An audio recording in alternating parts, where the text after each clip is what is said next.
learning to let go of our attachment to the material world and learn to depend on Krishna, love Krishna. It's said from Prabhupada that our only problem in life is that we're not dependent upon Krishna. We don't depend on God. We depend so much on our own strength, our own intelligence, or my family, my dad, my husband, my wife, my money, my education, all these different things we depend on. But at the time of death, what will these things do? It will be of no avail. Whatever you have, money, friends, family, you can't take with you the time of death into your next life. So we have to practice and learn to love Krishna in this life. So I mostly wanted to talk about the first verse of these 8. Cetodarpanamarjanam avamahadavagni nirvampanam shreyakairabachanjika vitharanam vidyavatu jivanam anandam buddhivardhanam pratibadam paramita swadanam sarvatmasnapanam param vijayate Shri Krishna Sankirtanam. All glories to the Shri Krishna Sankirtan, which cleanses the heart of all the dust accumulated for years and extinguishes the fire of conditional life, of repeated birth and death.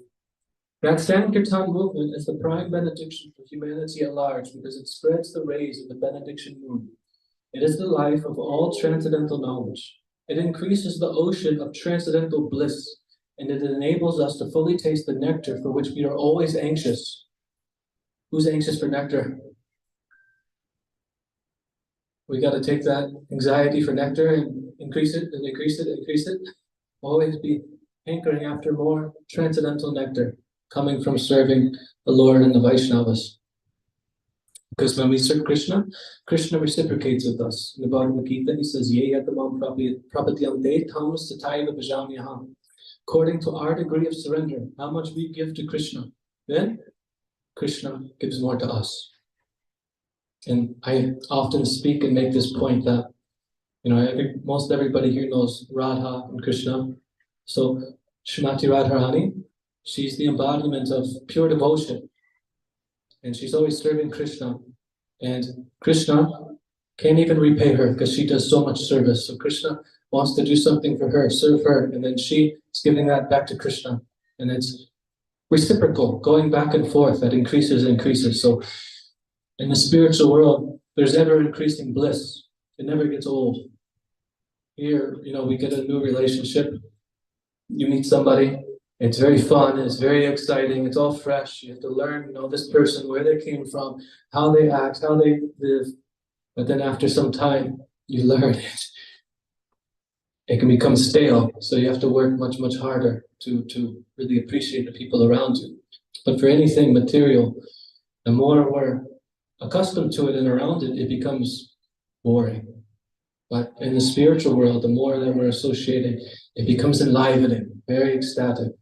It's said in the Brahma Samhita that in Goloka Vrindavan, every step is a dance, and every word is a song. So, sometimes I've been like really, really happy, really chipper for something, you get some good news, or you're just really, really good. You naturally kind of move a certain way, you feel a little lighter. You're talking in a melodious way. It's a natural feeling that when we're happy to express ourselves in such ways. So the spiritual world is always connected in this manner, singing, dancing, chanting, very blissful ways. The beginning of this shloka of Lord Chaitanya says, Chaita Darpana Marjana. Who knows what this means? Anybody? Chaita Darpana Marjana. This is from the Shikshashtaka, verses of Lord Chaitanya, the first one. Cleansing the mirror of the heart. Cleansing the mirror of the heart. So, Chaita, meaning consciousness. Darpana Marjana. Marjana is cleaning. So, cleaning the consciousness, which is the heart, the purification. And as we take up the process of devotional service, it has a tendency to unearth a lot of issues that we may have. Egotistical problems, lust, greed, envy, fears. And if we're experiencing this, this is Krishna's mercy, because he's saying here that by practicing this Sankirtan movement, then a purification takes place. And in the Srimad Bhagavatam, it describes that realizing God, realizing Krishna, it's a very nice thing, but it's like when you're taking prasadam, you're eating. Somebody doesn't have to come up and tell you, look, you're full, you need to stop now.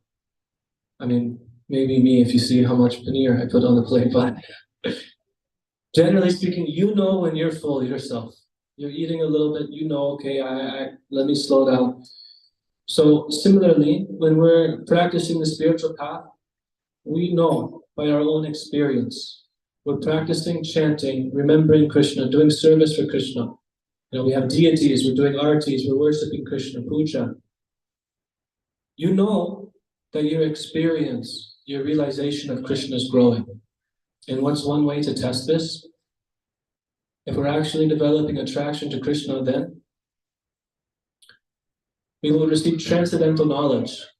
Transcendental knowledge, seeing that there's more than just this physical world, but there's a spiritual world. And from this transcendental knowledge naturally results in detachment.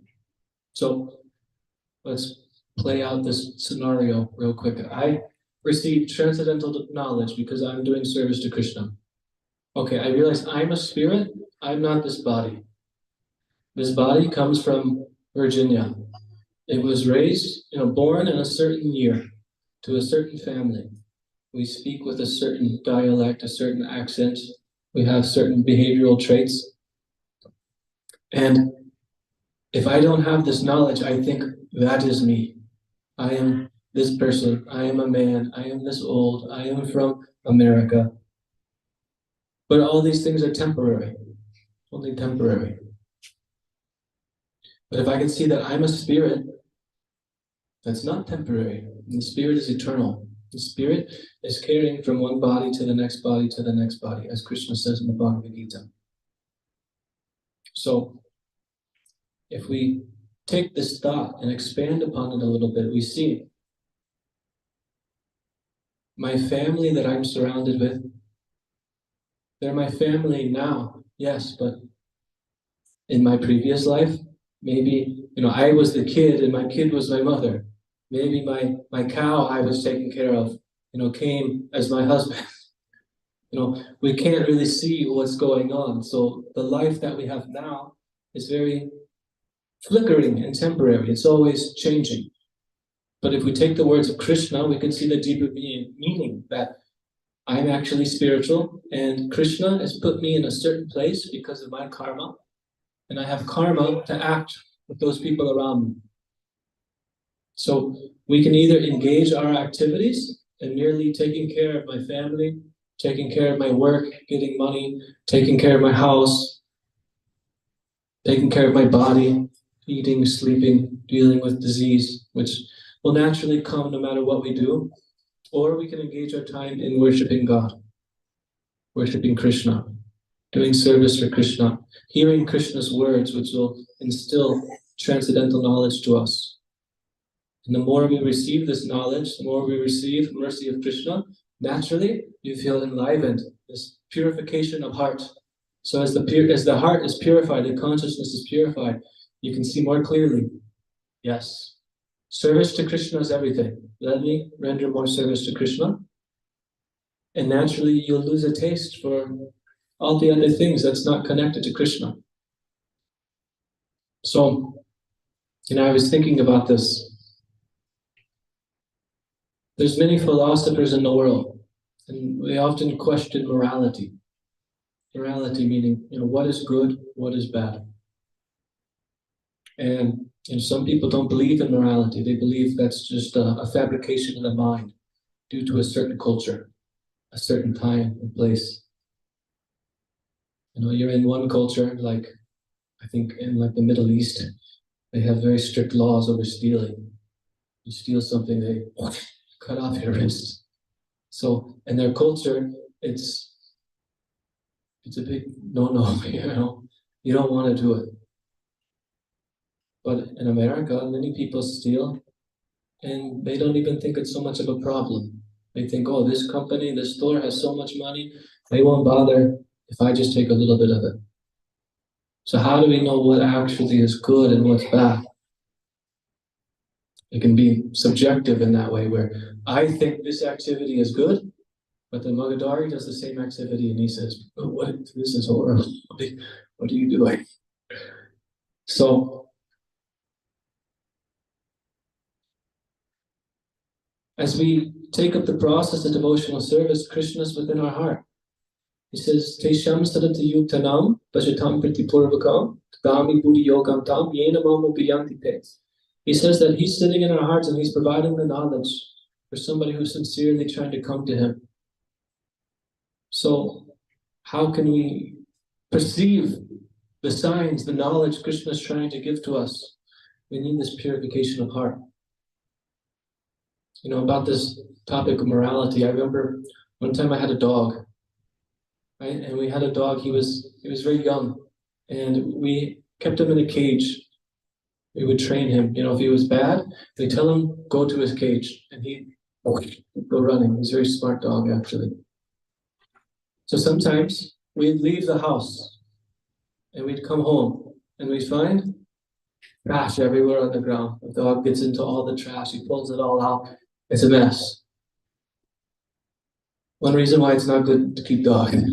We should say suchi so we could render devotional service nice and pure. But so this dog, he'd get into the trash, and then we come home. You know, you put the keys in the door, you jingle the door. He hears.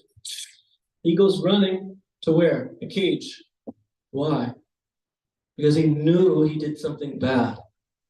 He was aware that he did something bad. So then we come up and try to talk to him, and we, you know, acting normal. And he says, oh, nothing's wrong, you know. I mean, he can't speak, but he's acting like nothing's wrong. He's just in there minding his own business. But he put himself in this situation because he knew he was bad. So my point is that sometimes we do things that we know are not right, and we get away with it because we think nobody's watching. When everybody's here, I'm going to be sure in all my activities, you know. I'm not going to start picking my nose. I'm not going to start scratching places because I know everybody's watching. So you have to act in a certain way. But how do we act when nobody's watching? This is integrity. How do we act when nobody's watching? So in the Srimad Bhagavatam, it describes how somebody is always watching. There's a witness of the demigods who control our senses. There's a witness of the four directions.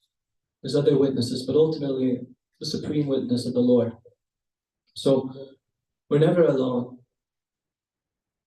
But we do very ignorant things. Sometimes the intentions may even be well. Sometimes not so well. But due to ignorance, we act improperly. And when we're not alone, when we're alone, we let it slide, but then somebody may question us and provoke us. But why did you do this? Why did you do that?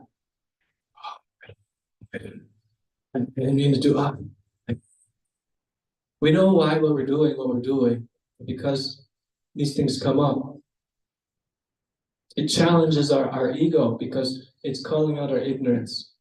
So as we purify our hearts, naturally we'll be more honest, not just with those around us, but with ourselves, with God, with Krishna, because we can lie to ourselves, but we cannot lie to Krishna. Krishna knows. Krishna knows, if you ate too many rasgullas, and you got sick, because you were being lusty. You knew you should have stopped, but you did it. Krishna knows. Krishna knows, if you cheated here or there. Krishna knows and sees everything. So Krishna is very merciful. He wants to help us purify ourselves, because all of these things that we do, cheating and lying and being ignorant and carrying on to all this junk in our consciousness, it actually hurts us only. It hurts us. So the word is called anartha. Anartha means unwanted things. We carry so much unwanted things in our consciousness. But what's the most unwanted thing? Yes, Krishna does say that lust is the... Lust takes us down because we want things. But why do we lust? This is the deeper point of what I'm trying to get at. Because we have a false ego. We have a false ego. I think I'm this person from this place. I'm big, I'm strong, I'm smart. I'm gonna do this activity, but people have to see how great I am. I need credit. Or we have a whole idea of how to do something in a certain way, and it doesn't go to our plan, or like the way we planned. So then how do we respond? We get frustrated. Because I want to be the controller. I want to plan and control and manipulate things to act in a certain way. So as we purify our consciousness, Krishna is there to reveal more of how we can come to him. And as it becomes clear, it becomes crystal clear that this human life is a very rare opportunity. I was in Vrindavan, and the temple there is not like here. There's, the windows, there's no windows. There's like holes. I don't know what you call it. This is like a design, and there's holes there. And the doorway, it's always open. And there's like an atrium. The whole middle of the roof is cut out. So animals are coming in, like pigeons, and monkeys try to get in, but they try to keep the monkeys out. Monkeys are pretty rascally. So anyways, pigeons are coming in. And we'll be sitting and hearing a class just like this. And there's pigeons also there. Pigeons have ears also, They're hearing, but they can't understand what's being said. So only in the human form can we actually understand. We can hear the Vedic literature, the scriptures, the Shastra, and allow it to enter our hearts. And see that human life is meant for one thing, to connect to God, to serve God, to realize God. The verse in the Srimad Bhagavatam says, Kamasya nindriya pritir, labho jivita yavata, jivasya tattva jigyasa, nartoyaschaya karmabhi. It says, life's direction should always be directed at self-realization. Inquiry into who am I, why am I here, what's the point of life? Okay, who here has read the whole Bhagavad Gita? If somebody is very inquisitive on what's going on in life, then everybody will put their hand up. Because Krishna very clearly says what's going on in life. And I'm sure everybody here experiences anxiety, nervousness. You go out and you talk to people, you may be self-conscious because the way you look, the way your body's shaped, the way that people are judging you. All the knowledge that Krishna gives in the Bhagavad Gita slashes through this, completely slashes through this. It erases all of our problems so that we can engage in devotional service and be happy. Prabhupada would often say, chant Hare Krishna and be happy. So, 2 points come to my mind is choosing to be happy and what I was mentioning about being honest. These are 2 traits of a Brahmana. Brahmana, it goes through the austerity of being satisfied. To be satisfied is an austerity. And we think, oh, what? How is that an austerity? I get something good, I'm happy, I'm satisfied. I get the nice dosas, the nice coconut chutney, paneer, I'm so satisfied. But satisfaction is an austerity because we have to choose to be satisfied no matter what situation in life. See here, we have many homeless people, and they're always begging for money, but you often see them, they're smoking, they're drinking, they're using the money for this. In India, there's many homeless people, and now times are changing, there's big cities, so I'm sure there's people like that there also, but there's lots of sadhus who, they're not trying to get material pleasures, they're not wasting their time doing that, but they're just dependent on God and whatever God brings. So they beg in that way. So some people in America are very, very, very rich, but they're not satisfied. But you go to some places, let's just stay in India for now. And I've been to like Navadvip, Parikrama, you're going around the villages and chanting. You see all these villagers, they have just a little tiny house, a little place to use the bathroom, a little goshala where they keep the cows, and then they have a big farm across the way where they take care of farm crops. But these people, they live so much simply. There's always struggle there, but they're often more happy than the people who live here. I was hearing a lecture recently by Devaki Mataji, very great preacher. She came and visited here almost a year ago. And she was talking about how half the year she spends traveling preaching and half the year she spends in Bangladesh. And she said that she saw some report came out. It was examining where the happiest people in the world were. And it was saying that these people in Bangladesh are actually most happy because they live very simple and they're very connected to religious principles. So then when you're in that way, then whatever comes, you'll naturally be satisfied and happy. But in America, because of the mode of passion, we want this, we get this, we want that. I just got the new iPhone, and 2 months later, the new iPhone comes out. My phone's trash, I need the next one. Always, always, always we're being sold something or lied to. So to actually choose to be satisfied is an austerity practice. And this is a very good Brahminical trait. And to also be honest. Not just, like I mentioned, with everybody else, but with our own self and all of our dealings. Honesty is very important. So the purification of consciousness is essential, and this is all coming from Lord Chaitanya's Sankirtan movement, the congregational chantings of the holy name. So some of us may gather often with devotees for Krishna Katha, doing kirtan, and this is very nice. But everybody should partake in the Sankirtan movement some way, some form.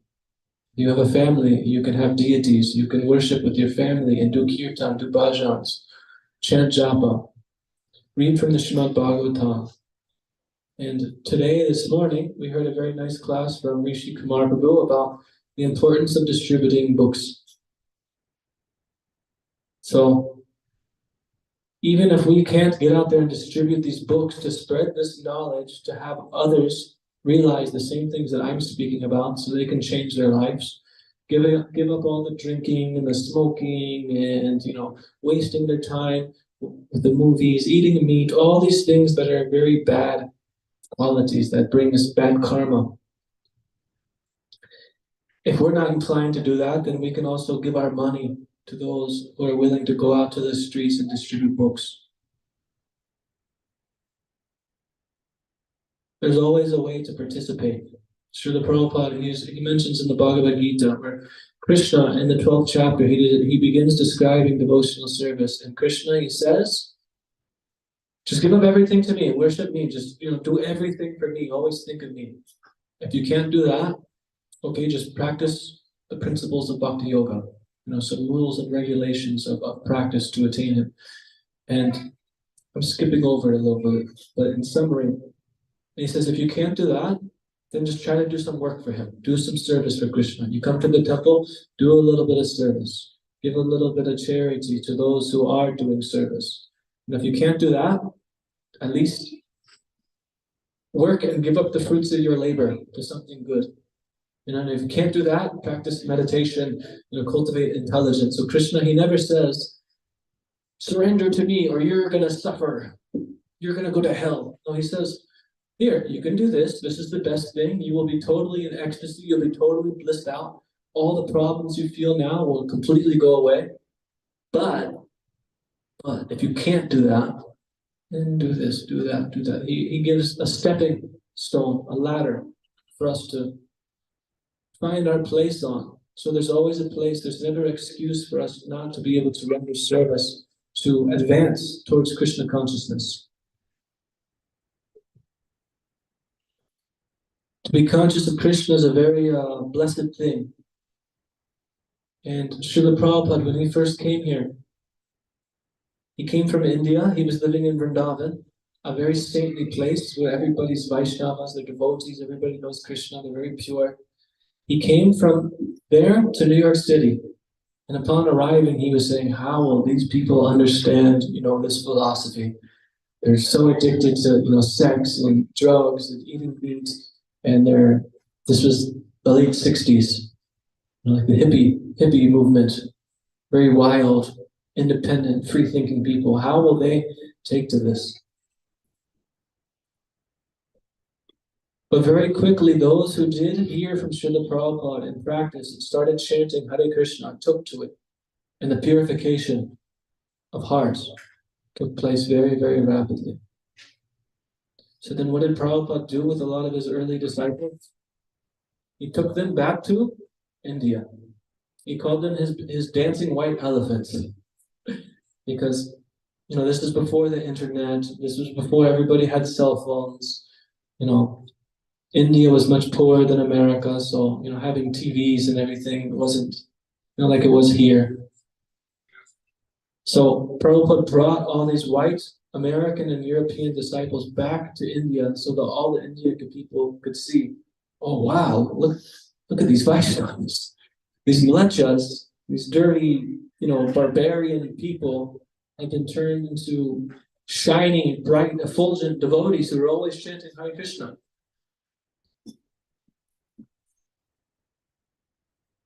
So many people were attracted by this. I know when I first came here, there was one devotee, he was from Hyderabad, and he told me that he wasn't so interested in Krishna, but he would go to the temple so he could get gulab jamuns.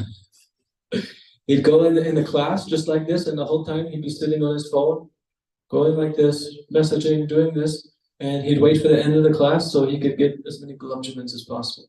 It's like a juicy milk sweet. But then, over time, he's sitting in the class and he's hearing, okay, maybe they're talking about something significant. But he told me the thing that really, piqued his interest to take it to the next level. He said, look at these American people, these European people. They're taking it so seriously. They're so knowledgeable. They're every time I see them, they're making more advancement. I want to leave India so I could go to America and, live their life, but they're giving up that life to come here.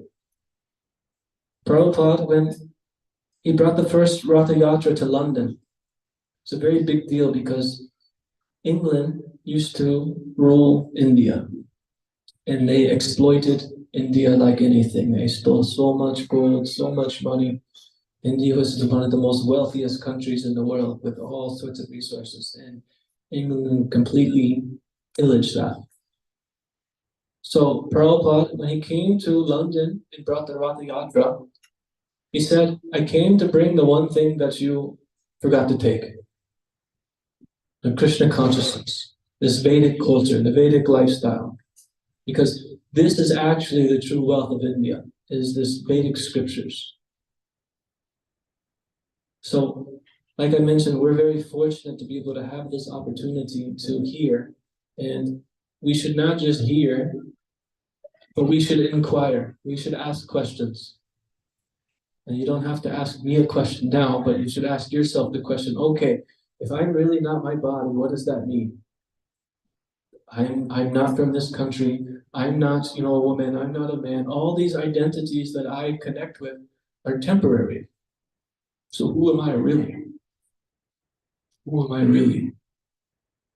And like I mentioned, naturally, by finding our place and trying to participate in the Sankirtan movement that was started by Lord Chaitanya Mahaprabhu, naturally, this will happen within ourselves. But I'm just thinking, if you're suffering and you have some severe problem, like, I guess this is a good example. Say, you have a cut and you put a Band-Aid on it, and you could pull the Band-Aid off and just, you're trying to get it off, but you're doing it slow because you're afraid. You don't want to pull it all the way off. It is creating more pain. But if you just, okay, I'm just going to do it. It hurts for a second, but then there's no more pain after that. So similarly, as we advance in Krishna consciousness, there's a pain of, oh, I don't want to wake up early. I don't want to chant japa. Who wants to sit there for 2 hours and chant Hare Krishna, Hare Krishna, Krishna? I don't want to read the scripture. I don't have time to read the scripture. I have to study. I have to do my classes. Even though everything that we're studying, if we went back to school in 5 years, everything would be completely different because we're not learning anything useful. We're just learning a certain task so we can make money. And you know what that's called in the Vedas? Shudra. I'm learning a certain trade so I can serve somebody else. This is low class, very low class. So the Vedas, Krishna, he's giving us the opportunity to take up much higher work. And in the Bhagavatam, it says, the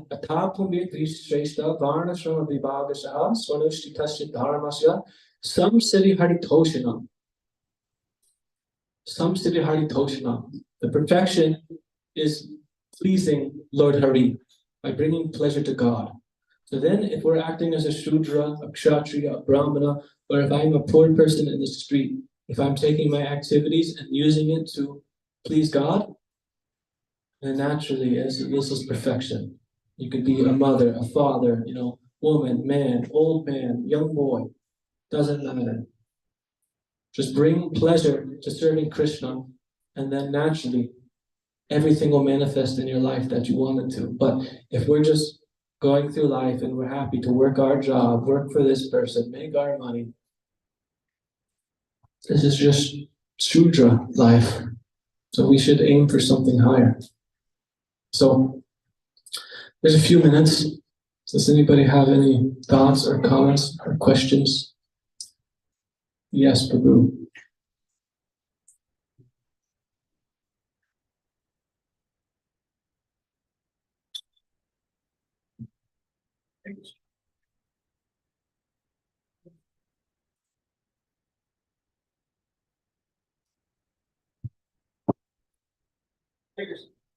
So you were talking about false ego, right? So when we go to the Gita, it says karma, right? Karma means we have to do duties, right? And based on duty, you might have designation, senior, junior, manager, right? In temple also you have like treasurer, president, or like a teacher, like a guru, mahavuru, acharya, mahacharya, right? They like when you have your position, right? So you will have an ego. Also ego versus the ego of confidence and confidence. How can you better know this? This is a very good question. So this is always there because we have to play our part in society. We have to act our life.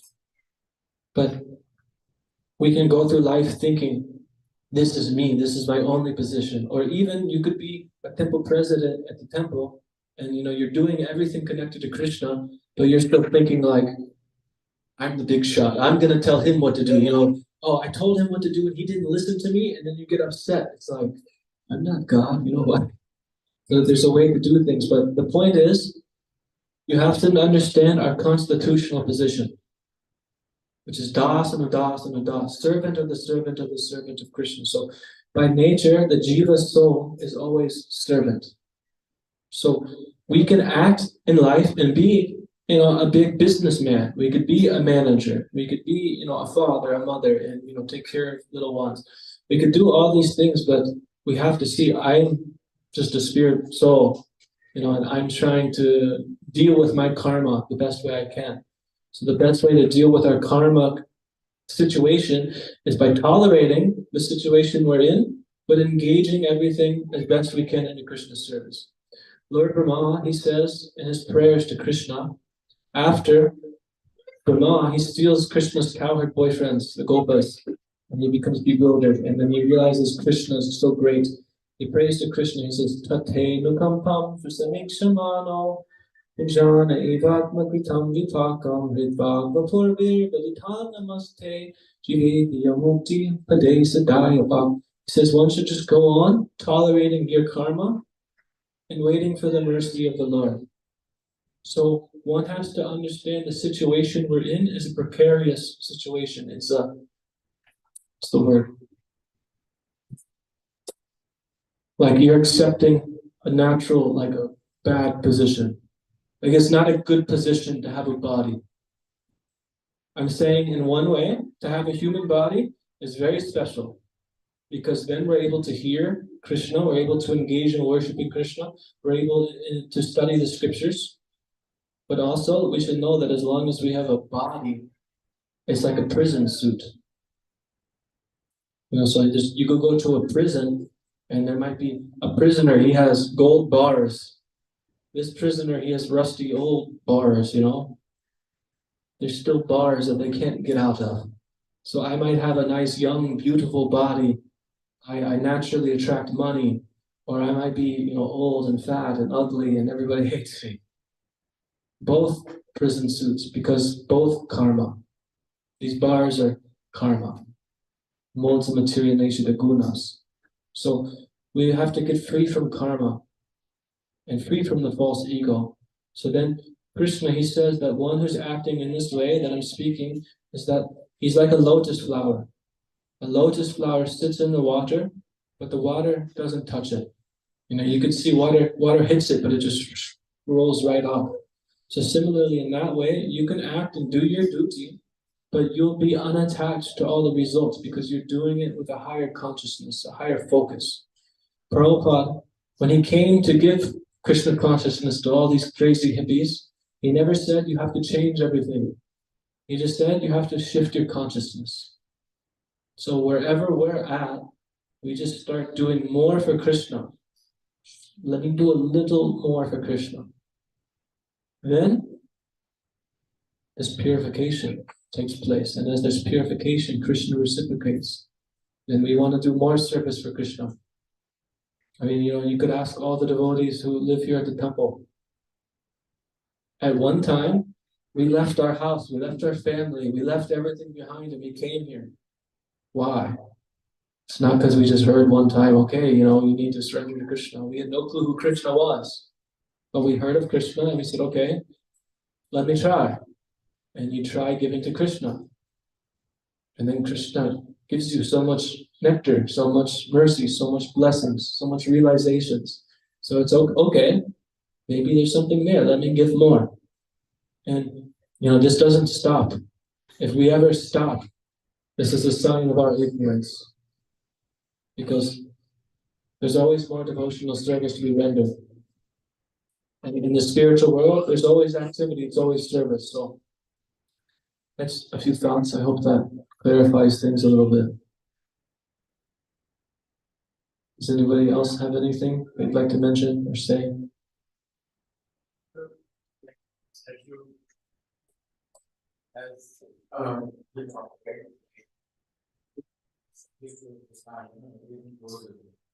Maybe like one of the best example I understand is that like okay, if I am doing your work and taking the training as unbelievable. If there is no I will be responsible. And I should be rewarded. But see, like think what I'm doing for my boss, right? So even if some bad work is done, I'm not responsible, right? Why? Because I'm being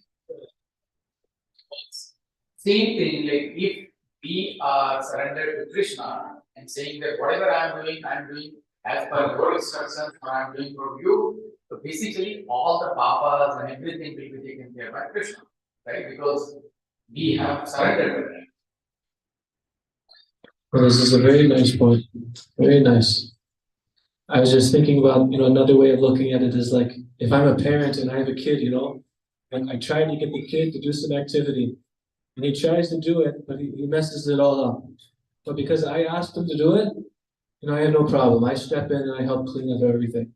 But if he acts, without my authority and does whatever he wants, you're angry. He needs to be corrected or taught. So yeah, that's a very nice point. When we act on behalf of Krishna, then we're protected. But the question is, how do we know we're actually acting on behalf of Krishna? Krishna manifests himself as the guru, the spiritual master.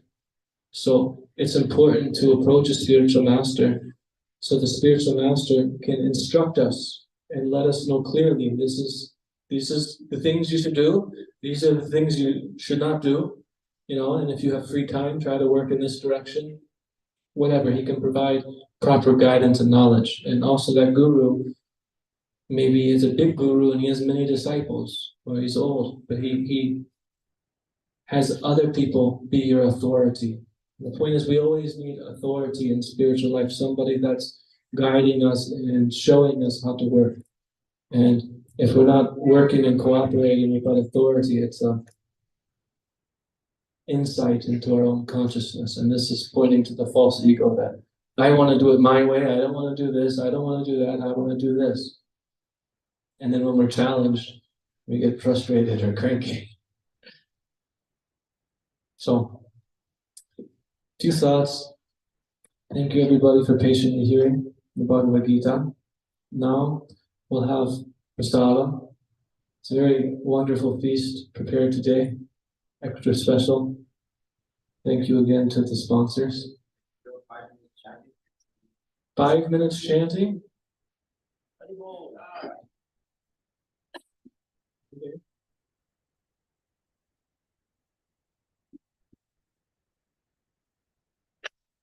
Hare Krishna, Krishna Krishna, Hare Hare, Hare Rama,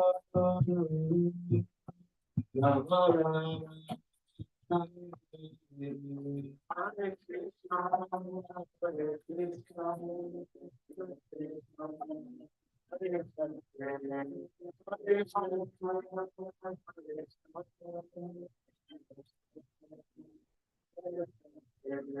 Hare Krishna, Hare Krishna, Krishna Krishna, Hare Hare, Hare Rama, Hare Rama, Rama Rama, Hare Hare.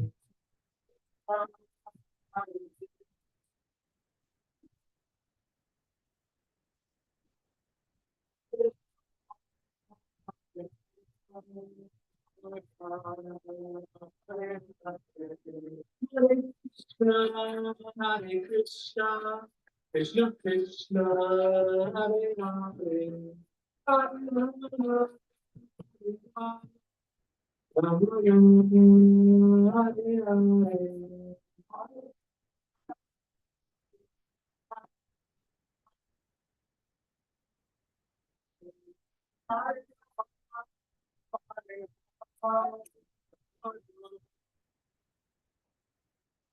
Hare Krishna, Hare Krishna, Krishna Krishna, Hare Hare, Hare Rama, Hare Rama, Rama Rama, Hare Hare.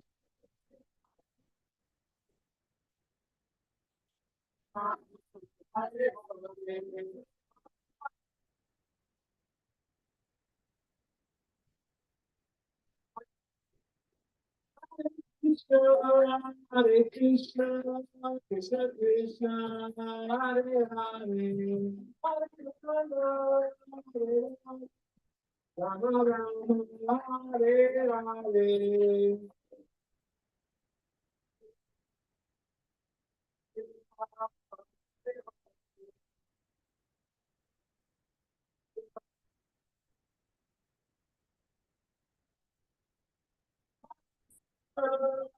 Hare Krishna, Hare Krishna, Hare Hare, Hare Rama, Hare Hare.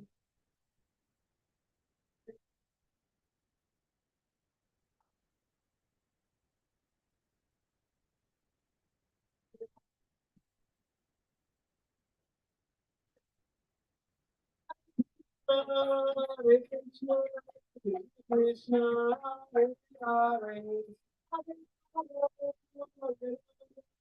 Rama Rama, Hare Hare.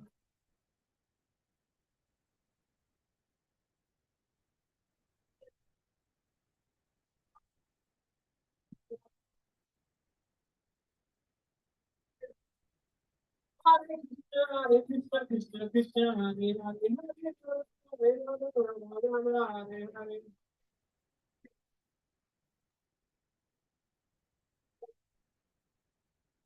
Hare Krishna, Krishna Krishna, Hare Hare, Hare Rama, Rama Rama, Hare Hare.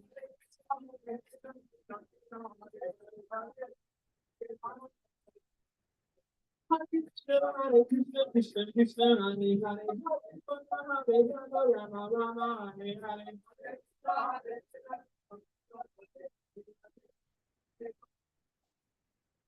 Hare Krishna, Hare Krishna, Krishna Krishna, Hare Hare, Hare Rama, Rama Hare Hare.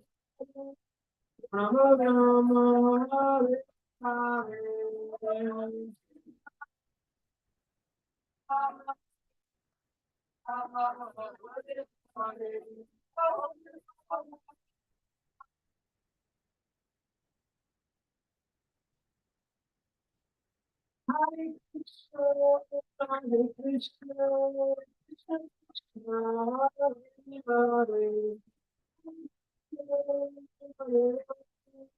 Rama Rama, Hare Hare.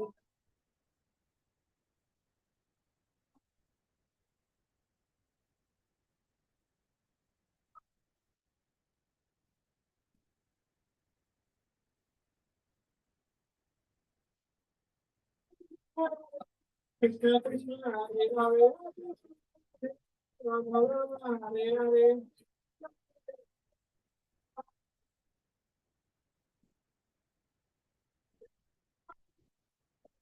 Krishna Krishna, Hare Hare. Rama Rama, Hare Hare.